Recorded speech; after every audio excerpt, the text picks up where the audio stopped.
Welcome to our talk. I'm Ashvant, and this is Sarah. We're engineers at MathWorks.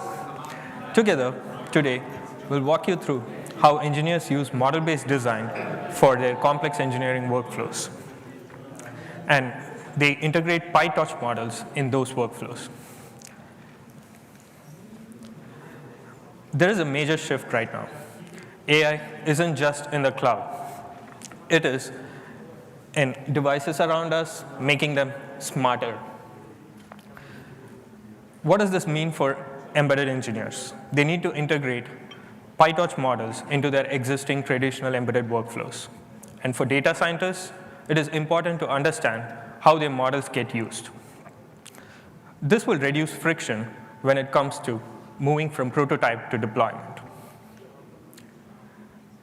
Enabling this integration requires using new tools, being able to simulate the whole system, and being able to deploy in resource-constrained environments. Today, we will use the battery management system as an example to walk you through these workflows. A battery management system typically consists of a supervisory control logic and a balancing logic and a state of charge estimator. The supervisory control logic and the balancing logic typically issue commands to other systems that are part of the complex system, right? So when I say complex system, it's just not the battery in unison. It has the battery system is part of, like, say, a mobile or an electric vehicle of sorts. The state of charge estimator is more of a sensor that determines the amount of charge available in your battery. In order to test the state of charge estimator, we'll use a battery module along with the battery management system. This battery module typically contains a battery plant and a load that systematically discharges this battery. We will try to integrate a deep learning model into the state of charge estimator today.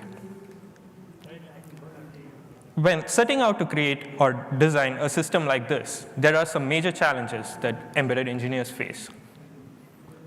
One is testing new ideas. Two is identifying design problems. And three is moving from prototype to product. We need to test new ideas really quickly in a way that does not incur too much cost. Imagine you're building an anti-lock braking system for a car. You don't want to go crash a car every time you come up with a new idea. So you need to be able to simulate your ideas in a really cost-efficient way. Identifying design problems very early in your development phase requires you to be able to use your modules in a whole system scenario. That way, you are able to identify these problems really quickly.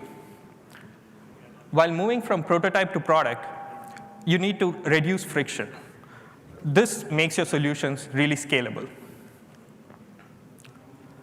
So model-based design is how engineers tackle these challenges. Model-based design is nothing but using models throughout your development process. Models here are not your typical PyTorch AI models. Here, we're talking about something like a digital twin, for example, an engine or propeller models, for example. The other stuff over there is a vehicle body model. So these models mimic behaviors of components. So these models are used throughout the development process, starting from defining requirements, designing your architecture, and continuously being able to test them, first through simulation, next slowly by adding a real environment, sometimes adding hardware to the loop. This enables us to go through the whole dev process without having to move to physical systems directly. Coming back to our example, we have a battery plant which models a battery pack. You will be able to, in a model-based design tool, you will be able to define properties starting from the most basic component of the battery. Say, for example, the cell. Properties like geometry, mass, and energy. And you will be able to also build these modules, build these cells together to create an actual battery pack.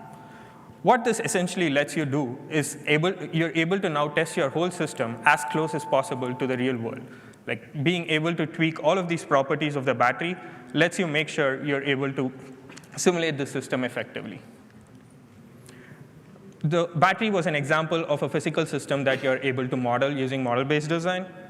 Over here, these are algorithms. So your physical engineering systems just don't have physical components. They also have algorithmic components. And your model-based design tools let you choose and pick and choose from different algorithms. Here, we'll focus on the state of charge estimator, which kind of lets you choose between a bunch of Kalman filters and Coulomb counting algorithms. So in practice, model-based design offers you the modularity to develop your system in a modular fashion, but also test it along with the entire system. Over here, you have the ability to tweak your battery module with different properties, kind of change the algorithm that you use for state of charge estimation. Today, we will also go one step further and replace this sensor with a PyTorch model. So one way to algorithmically estimate the state of charge of the battery is using an extended Kalman filter. But why do we want to replace this with a deep learning model? An extended Kalman filter requires a dynamic model of the battery, which may or may not be accurate. But in the case of your deep learning model, all you need is the input and output data of a battery. That way, you will be able to easily adapt to different battery chemistries. And if you choose a convenient model, you can even be more efficient than an extended Kalman filter. So let's build an AI-based virtual sensor using PyTorch. So for you here, we're not going to spend time on actually training a model. If we have a model, if we have the data, a decent architecture, and a custom training loop, we will end up with a model that will perform decently well for this task. But is that all we need? No. We need to look beyond training, and that is where model-based design comes in. It lets you analyze different trade-offs and make changes to your models accordingly. And that is the process that Sarah will be walking you through. Thank you. All right. Thanks, Ashvant. So like Ashvant was just saying, we have a lot of work still after we've trained our PyTorch model. So going back to our motivation a little bit. We are trying to experiment with a new technique. We already have this complex system. We have a traditional method that we're already using, this extended Kalman filter, and we just want to try implementing something new, some new modern technology using a newer and more modern framework like PyTorch. So over the next few minutes, what we're going to do is just walk you through a realistic scenario of some of the challenges that might come up over the course of this process and how we can use strategies from model-based design to try to help address those challenges. And we're going to start with just the task of integrating the PyTorch model into our system. So this can look pretty straightforward when we already have a system that's modular. For example, here's a subsystem that we can introduce into our model, and its job is just to alternate what technique we are using behind our state of charge estimator. So this looks like it would be pretty, this looks like it should be pretty self-evident, right? We don't want to just wholesale take a component, remove our Kalman filter, and then just stick in the PyTorch model. Because ideally, we also want to test this under different conditions in simulation, and we want to make sure the new thing we introduce isn't going to be worse than what we already had. So let's go ahead and integrate it. So let's say we swap out our model with our new PyTorch convolutional model. And then once the model is in place, we want to simulate the entire battery system. So our battery plant here is going to be feeding voltage, current, and temperature into the battery management system, which under the hood now, we're using a PyTorch model to process those values and then return some state of charge value. Then our BMS is going to communicate back with our battery model and issue some kind of a command, right? So that could be something like charge the battery. It could be like hold the power steady. And because now we have the flexibility to test multiple different state of charge estimators, we can also inspect the values, compare the performance of the PyTorch model we just introduced to our older traditional method, and then just make sure the whole system, not just the state of charge estimator, is behaving the way that we expect it to. And one thing in particular we might want to pay attention to is whether or not the new model we introduced is robust to changes in the environment or changes in the data over time. So our model was probably trained using a curated data set. So we had temperature, voltage, and current readings that were based on real sensor data that we've collected. And when we were simulating our battery just now, we were using the same curated data set to run the system in a closed loop, but just without hardware involved. But when we actually go to deploy this, these readings are going to come from physical sensors. So there can be problems with physical sensors. We can have faulty sensors. The sensors can degrade over time and eventually fail. And so we want to make sure the new model is going to be robust to that possibility. So how do we account for that in the model? We're going to introduce a new requirement in the system that it needs to be able to detect when one of these variables, temperature, voltage, or current, appear to indicate that one of the sensors has failed, and then hopefully alert us so we can do something about it. So let's see how this fits into our system. Again, in our battery management system, we've now added a model selector subsystem that lets us switch out the Kalman filter with the PyTorch network. And we're going to implement the new requirement by adding another subsystem alongside the state of charge estimator, an out-of-distribution data detector. And its responsibility is just to alert us when one of those temperature, voltage, or current readings appears to be outside of the distribution of the data that we trained our model with. So we're still testing all of this without real hardware components, right? So how do we simulate a sensor failure? So we can simulate it by just adding drift to our variables, or adding a little bit of noise to each one of those variables as the simulation is running. And this can simulate what would happen when a real sensor is failing. So for example, if we're looking at the voltage here, you would expect voltage to stay steady over time. But if you start to see a downward drift or an upward drift, this would indicate that there's something wrong with the sensor. Similarly, let's say you see temperature spiking out of nowhere and your other sensor readings are staying constant. You probably want to take a look at either the battery or the sensor to make sure what's going on. So to detect that noise, we're going to train a new model. We're going to add a discriminator. And this is just a binary classifier. So its job is just to classify a new sensor reading as either in distribution or out of distribution from our training set. And then when you run the system, if you start to see a high frequency of these out of distribution readings over time, that would be an indication that there's something wrong with the system and you want to take a look at it. So everything that we've done so far here has been purely in software. But at a certain point, we're going to start to want to test these things on the hardware where we're actually going to run the battery management system. So for now, we've met our basic requirements. We've validated that it's going to do what we expect it to, even under noisy conditions. And then we simulated it using our sample set in a closed loop simulation. So now we want to test it on our microcontroller where the battery management system is actually going to run. So let's meet our microcontroller. For this example, we're going to use a TI C2000 microcontroller. And there are a few properties of this microcontroller that we want to be aware of. The first is that it's going to run C or C++ code. So we can generate C++ code from our system and run it on this device. Next, there are a couple of limitations in terms of memory and speed that we need to be aware of. Our microcontroller is only capable of running things on the order of millions of floating point operations per second. This is not a laptop. It's not even a phone. So we have to be aware of the space constraint and the performance constraint and make sure that the model is going to be lightweight and not too computationally demanding. So to make sure that we can run this on the BMS, we're going to test it using something called processor-in-the-loop testing. And the process looks like this. So first, we automatically generate C++ code from our model, and then we deploy it onto the microprocessor where it will be run. Then we return the output from the microprocessor back to the battery module where it communicates with the rest of our system, right? So it's giving the command to the battery for should we charge, should we hold power steady, or whatever comes next. And with processor in the loop testing, with our hardware here, we can do two things.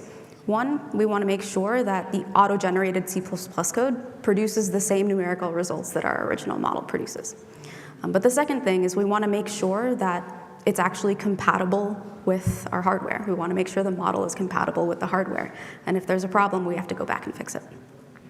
So this is the phase where we might run into a problem that our model might be too large to fit into the device's memory. So we need to take some steps to reduce the size of the model, and for this, we're going to use compression. There are a few different techniques that we can use for compression that fall into two main categories. One of them is structural compression, where we're reducing the size or complexity of the model either by doing things like removing neurons or removing connections, so changing the structure of the model. And then there's data type compression, which is what we're going to use here. So we're going to quantize the network, reducing the precision of the learnable parameters or the activations by converting them into a lower precision. And this can help us both decrease the memory usage and also decrease the computational time and hopefully keep the accuracy the same. So we trained our model in single precision in PyTorch. And we might have a few large layers that would be good candidates for quantizing. So we want to first calibrate it. So calibration, when we're trying to reduce to a lower precision type, is we want to make sure that we can represent the possible range of values that our model needs. So once we quantize it, we want to make sure that we can still represent all of the possible range of activations from every layer so that we don't end up reducing the accuracy of the model. And then we go ahead and quantize it, and we want to validate it after we've quantized it that the quantized model is not having too significant a loss in accuracy. And this is really an iterative process, right? You might find that after quantizing it, you don't get the performance that you need or that you expect. You might even have to go back to the beginning phase and rethink the model that you are using if it turns out that there's too big a loss in accuracy. So after we've quantized it, we're going to go back and integrate the compressed model back into the battery system. And this just helps us test again that our state of charge estimator is going to work in closed loop simulation, still not going back to the hardware yet. So when we run simulations, we can do it now across multiple compression levels as well. And this helps us understand the trade-off that we have between the accuracy and the efficiency of the model. And the nice thing about doing this all with model-based design is that we don't have to go back to the hardware quite yet. So we can simulate in a closed-loop environment and just validate the functionality early before we get to the hardware. And this sort of helps us to accelerate design as well. So now we've generated code. We've compressed the model to fit the constraints of our hardware. And we can go back now and actually test it with processor in the loop testing on the hardware again.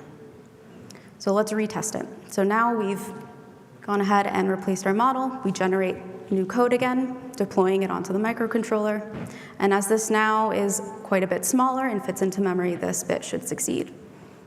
And then it returns its results back to the battery module, where we can verify again that the results that it produces match what we see in simulation without the hardware as well.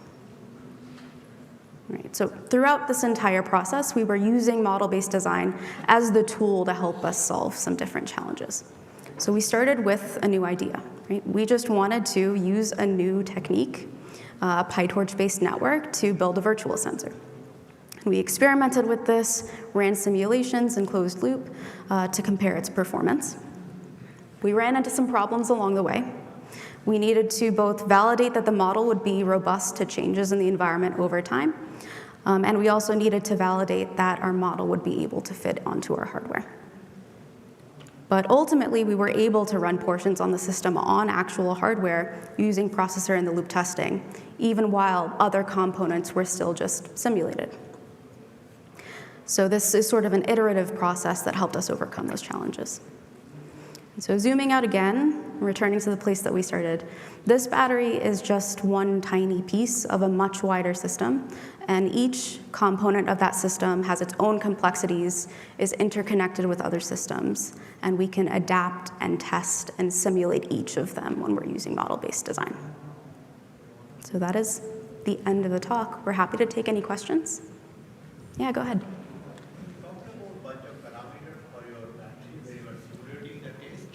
Temperature, current.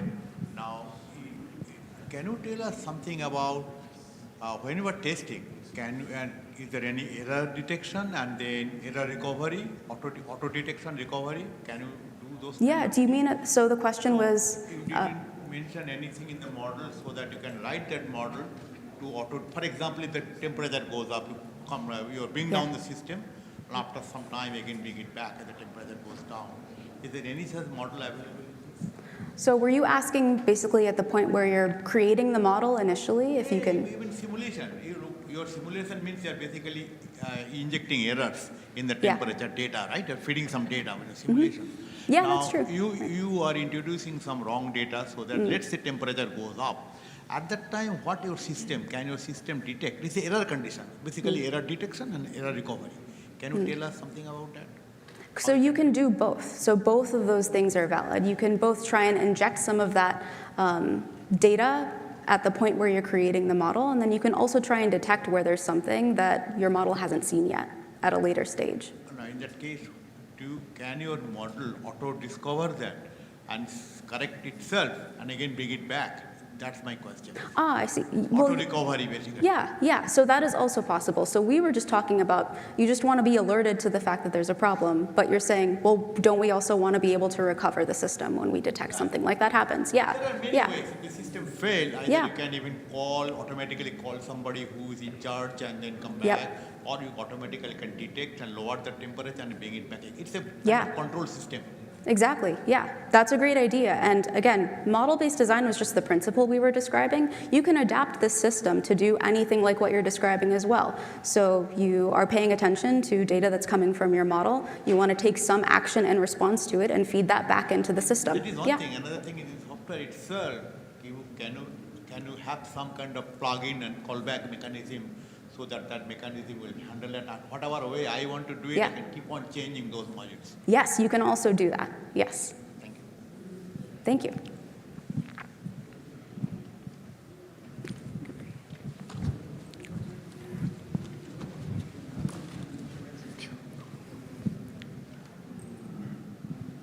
I have two questions. The first one is, what is the motivation of instead of installing a real sensor to sense the battery, but using a PyTorch model? And my second question is, compared with the traditional hardware idea of based on temperature, current and voltage, and doing maybe a high-order Taylor fitting curve to predict the battery performance, like compare with that traditional method, what's the precision or what's in general the advantage of using PyTorch model? Yeah. Thank you.